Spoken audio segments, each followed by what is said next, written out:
Tony, what can you say about your guys on the mound? Obviously being Kirby and Combs and everything.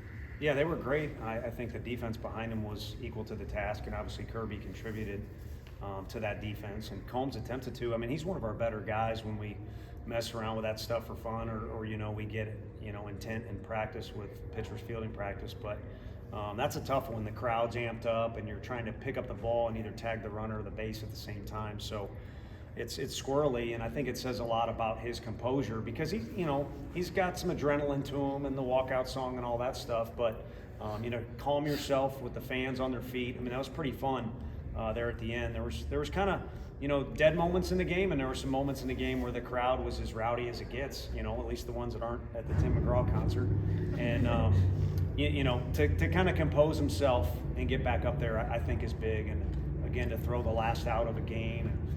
Kirby's done that, and we're starting to stack up some guys that can do that for us. Yeah, why'd you like Combs in that situation there? Just because we kind of had mapped it out, and Drew's a tough one because he's going to fight you for the ball, and then he's going to be the boy next door 3 seconds later and be the best teammate in the world and cordial. So it's a delicate balance, and also he's our guy. So.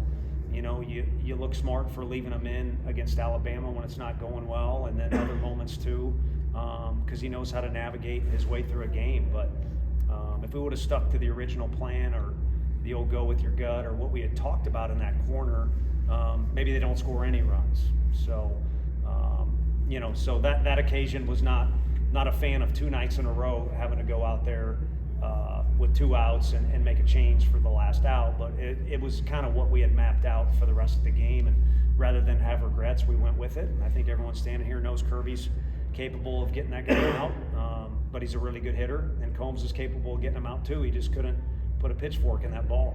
Would you say this is one of the better nights you guys have had defensively this season?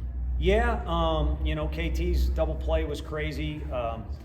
Dean turned into Michael Jordan, or maybe Dalton Connect there from Cal with another great play and a good job on a pop-up. It was a good night defensively, and I don't know if there's been any better, but regardless, I think this is a staple win defensively, leading the way. Last night the bats kind of led the way, and you talk about, I think you all led the conversation last night about how many different ways can your team win. And you're going to have to do that. You may play in different parks, different set of circumstances. A night like tonight where really good arm with Lunsford, but I mean, I would like to think he would admit he was on. I mean, standing there, I was like, how do we crack this code? He had all 3 pitches going really well, mix in our guys off balance a little bit. And based off our pregame, I was a little complacent, to be honest with you. I thought we were going to rock and roll, but he put a stop to that in a hurry with how good he was. And we're going to have to win games like that. We're an SEC weekend type starter, and it could be another league, is in his groove. And you don't have to win pretty, you just got to win ugly. Do you think the team's defense is underrated? I think a little bit, and maybe that came with the start of the year of doubts from the coaching staff. The one thing we felt good about was we had depth offensively, and we did have a lot of guys who were interchangeable at different positions. You guys talked a lot about who's going to play this spot or that spot, in particular on defense. And we're like, I don't know, but there's good options. But we didn't feel like, hey, defense and pitching, we're here to brag about it, even though we want that to be our strengths. And Coach Anderson does such a good job with those pitchers, it's become a strength. And I'm glad we won the game tonight. He's got family stuff he's attending to, relative, a little bit ill, and it's good he puts family first and goes and does that. So we're all thinking and praying about him. And I know Drew kind of said he was going to get it done in honor of Frank. So that's been the pitching piece. And then, defensively, I think guys have worked hard to prove that they're capable of playing their position. You only get one DH out there, and if you are the DH, you want to know that you can play defense maybe on the next given day. Beam says he was working on his control or trying to find it at some point in the game. Where do you think he can take the next step in his game? I think he's established himself to be able to throw 4 pitches for a strike, and at this point, just not trying to get too cute. I don't know if he airmailed one on purpose or not, and he kind of giggled about it, and I just seen it. That's not, next pitch didn't go well. I don't think he's got to get too creative or too crafty at this point.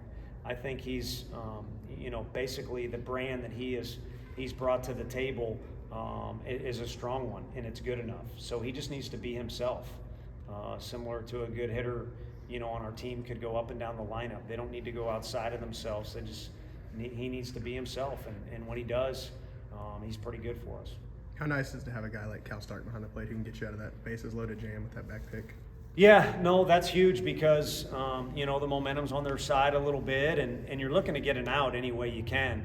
And he's done it in other situations too. So you're hustling to get to 27 outs as quick as you can. So you'll take them any way you can.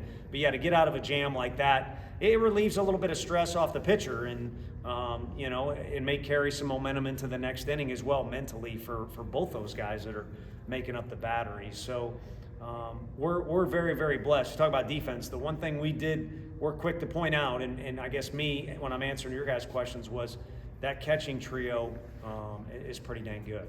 Is that a call that comes from the dugout, or does Cal have kind No, of that was on him and Blake Burke, working together, and sometimes it'll come from the dugout. But for him to have the confidence to really do that in any situation takes work, and it does take just that confidence, and he's got it. I mean, if we don't have him in the game, he's the best cheerleader we got, and we do have him in the game. We ask him to bunt, he's fully confident. Can swing the bat. We asked him to, take a pitch and basically try and get on base for SEMO in that last at-bat. We got on base by driving the ball, I hope, off the top of the fence. Anybody got anything different on that? Okay. I hope I didn't mess that up. Because I messed up a couple other things tonight. So we can take down that graphic off of Twitter, Sean. It feels like you're in a pretty good position arm-wise going in tomorrow. Do you have a plan yet? No, but I do like the fact that Snead, he's gone in bunches for us in pitches when he's had the one outing a week. And again, I've mentioned to you guys, he's always a guy like, I'm ready, and he's got some resiliency to his arm. But it's nice when he's fresh, and it's nice Xander. We do have a shortened week, but we didn't stress him either. So those two guys, it's a comfortable feeling knowing that. And on the back end, those two kids we used tonight, Kirby, who's not a kid anymore, he's like 35, and Combs, they can help us on the back end. But we also have Phillips and Banky, who, to me, both guys now are finally healthy. They're in a rhythm where we've been using them, but they should be fresh for tomorrow. So probably leaving a couple guys out that we'll certainly have available down there to us. But it's nice to know that we kind of have that set up, and we're going to need it. We're facing their best arm, arguably, tomorrow with their starting pitcher, and I know they've got a couple guys that they haven't used yet either. I think I saw a graphic that you just got your 100th SEC win the other day. The team did, yes. Oh, okay. Yes. How did that feel as a team win to get 100? I kind of the same thing as the Blake Burke thing. I didn't know much about it till after the fact, so I guess to sound really corny, Mike Ditka says cowards live in the past. So we're trying to win tonight, and So how did 101 feel then? ugly. Like I could have done a lot better job, and maybe I'm not the only one. But when you got guys like Drew Beam, they make you look smart. And again, I think we could have left him out there to finish the game. He's in good enough shape to do that, but we feel confident enough in guys like Ariel going to short. Dean can play short too, and that bullpen's ready to rock and roll. So I think where our focus is, and I'm kind of joking or being smart, Alec, but it's nice when there's accomplishments along the way that you hit. But I think the team has high ambitions, and we're just looking to become the best version of ourselves. And in pursuit of doing that, we've kind of opened up this again Rolodex of ways that we can win and people that we can win with, and it's nice to see that confidence growing. Because in the fall, everybody's talking too long, but in the fall, it's always, man, we got a lot of depth in pitching, we got a lot of depth in position players. And then as the season goes on, it's like, that guy's not doing very well. It's kind of going in the opposite direction than it usually goes. It's like, man, this guy pretty good in the bullpen. Now we can use him here. This guy's showing he can start, and then different ways position players are showing too. Colby Backus, all of a sudden we got a new weapon. So it's nice. It's growing instead of shrinking. What was your reaction to Blake's bat, I guess, breaking earlier? Yeah, it's a little scary there. We had a bat fly in our dugout too. So I didn't know where the baseball was, and I was worried about their first baseman, but also our base runner getting hit with the thing. So that's rare, but these guys take a million swings, and maybe that has something to do with it, with kind of beating that thing up. And he didn't look too happy about it. I don't know if it was new or his special, his, what's the movie? Wonder Boy bat, with Paul Newman or whoever the heck that was. But, Natural. yeah, the Natural. Is it Paul Newman? Of course you did. Well, it's, the natural has the bat. That was Paul. Yes. Robert Redford. Yes. Giddy up. Let's move on to tomorrow. Appreciate y'all.